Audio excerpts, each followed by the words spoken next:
রাজনৈতিক মতপার্থক্য নিয়ে ঝগড়াঝাটিতে লিপ্ত হলে কি গুনাহ হয়?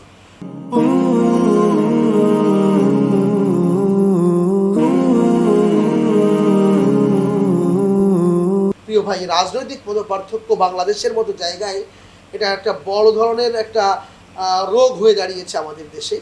রাজনৈতিক মতপার্থক্যটা এমন পর্যায়ে চলে গিয়েছে যে এদেশে আমরা চায়ের দোকানে রাজনৈতিক মতপার্থক্যর জন্য পাশের বাড়ির প্রতিবেশীর সঙ্গে মারামারি করে মাথা ফাটাফাটি করে ফেলতে পারছি। আমরা কাজে বলে ওই যে ব্রাহ্মণডাঙ্গার অঞ্চলে কি যেন ব্রাহ্মণবাড়িয়ার অঞ্চলে মারামারি মাথা ফাটাফাটি হচ্ছে। এই কাজ ভাই করা যাবে না। ঠিক আছে, আপনার রাজনৈতিক একটা দর্শন আছে, আর একজনের রাজনৈতিক একটা দর্শন আছে, আমার একটা দর্শন আছে। আপনি একটা রাজনৈতিক দল করেন, সব কিছুর পরে আপনাকে একটা জিনিস চিন্তা করতে হবে, উদখুলু ফিস-সিলমি কাফা, পরিপূর্ণভাবে ইসলামে আপনার দাখিল হতে হবে। আপনি আপনার ব্যক্তি জীবন, সামাজিক জীবন, রাজনৈতিক জীবন, পারিবারিক জীবন, প্রত্যেকটা জীবনে ইসলামকে আপনি পরিপূর্ণভাবে মেনে চলতে পারতেছেন কিনা এই বিষয়টা আপনাকে খেয়াল করতে হবে। আপনি এমন কোনো নেতার পিছনে ছুটতেছেন যেই নেতা নামাজ বিরোধী, যে নেতা কোরআন বিরোধী, যে নেতা ইসলামী শরিয়া বিরোধী, তার পিছনে ছুটতেছেন আর আপনি তার পিছনে স্লোগান দিচ্ছেন।